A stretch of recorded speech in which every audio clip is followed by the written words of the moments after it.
Hello, my dear students. Today we'll start with lesson number 11 of English text Sunbeams, and the name of this chapter is The Desirable Shawl. Please keep your books in your hand while watching this video. Firstly, we will read about the author of this chapter. Then you will find summary of page number 81 and 82, and in the last you will find difficult words of page number 81 and 82. This chapter is written by Grace Pardai Moon.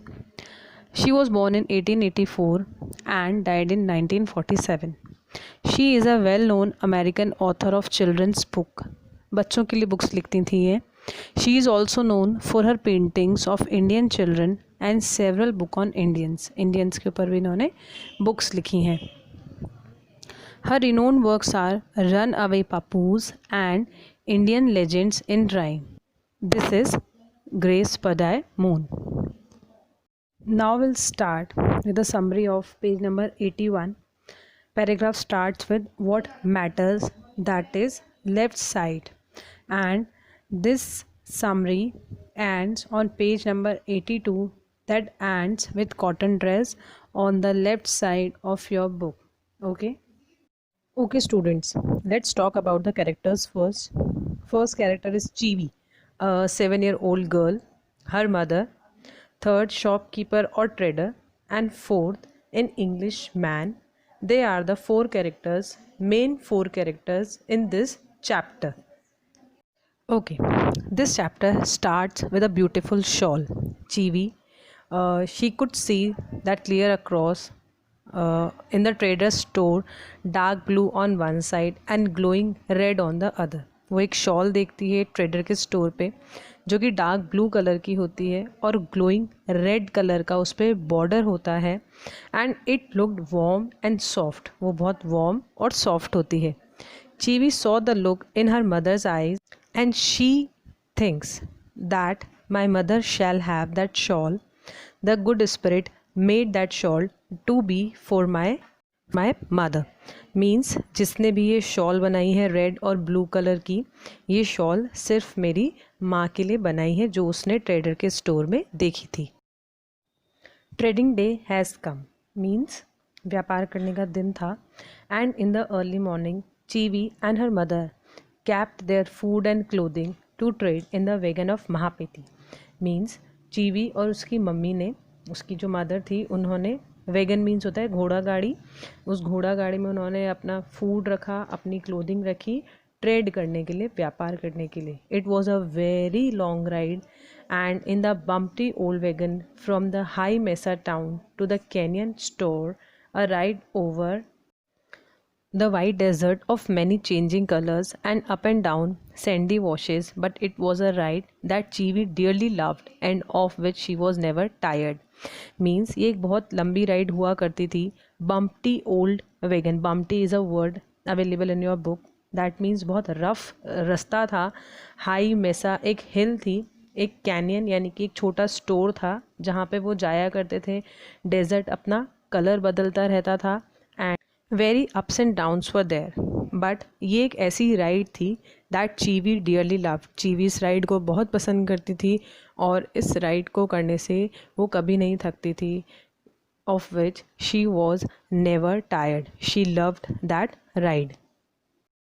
There were so many things to see on the way, like prairie dogs, lizards, sheep, and sometimes an antelope. Antelope, an African or Asian animal. African और Asian animal होता है, you can say that like a deer. और एक grey coat देखते थे वो जो कि हाफ वुल्फ की तरह स्मॉल एनिमल होता है. In that store Cheevee and her mother has gone and Cheevee came close to that shawl and felt it with fingers. जिस शॉल के लिए हमने पहले बात की थी उस शॉल को उसने टच किया और उसके फिंगर से उसने फील किया. It was as soft as it looked and very warm. वो शॉल रेड और ब्लू कलर की बहुत सॉफ्ट थी, बहुत वार्म थी. शी ईगरली आस्क्ड, उसने अपनी मम्मी से पूछा, you will buy it mother, आप इसे खरीदोगे?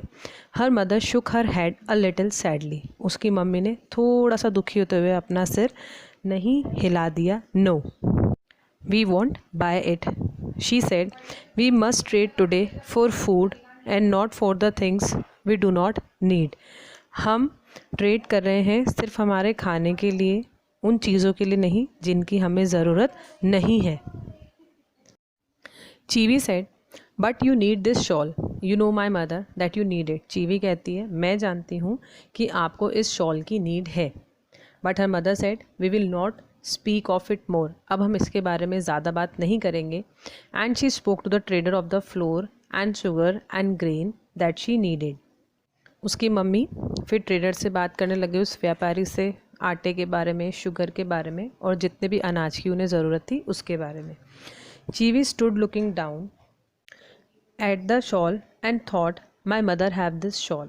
चीवी वहाँ खड़ी खड़ी उस शॉल को देख रही थी और अपने दिमाग में थॉट्स बना रही थी और एक फर्म रेजोल्यूशन करा उसने. रेजोल्यूशन मीन्स एक डिसीजन लिया, strong decision, that my mother should have this shawl, कि मेरी मदर के पास ये शॉल होनी ही चाहिए. She went to the trader. जिस ट्रेडर से उसकी मदर बात कर रही थी, उसकी मदर के फ्री होने के बाद वो ट्रेडर के पास गई. The trader was a pleasant man. अच्छे नेचर का था trader. She asked about the price of the shawl. उसने पूछा, what is the price of that shawl. The soft blue one with the red under side. वो blue और red वाली shawl, उसका price $6 answer the trader. Trader ने कहा, $6 की है ये shawl. It is all wool and very warm. ये पूरी वूल की बनी हुई है और बहुत गर्म है. Now Cheevee had a thoughtful look and then she opened the collar of her cotton dress. Cheevee ने एक लुक बनाया, वो कुछ सोच रही थी और फिर उसने अपनी जो ड्रेस पहनी हुई थी, कॉटन ड्रेस, उसका कॉलर जो था उसे ओपन किया. Okay students, why Chivi had opened the collar of her cotton dress? Okay, we will discuss it in the next video of this chapter in part 2. Till then, please read the chapter from your book carefully, and in the next slide I am showing you the hard words of these red paragraphs. Now here are some difficult words. First, French. Second, vegan. Third is bumpty. Fourth, antelope.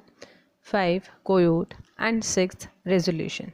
I have explained these words in this video, and if you want to understand these words properly, so meanings are also available on page number 80.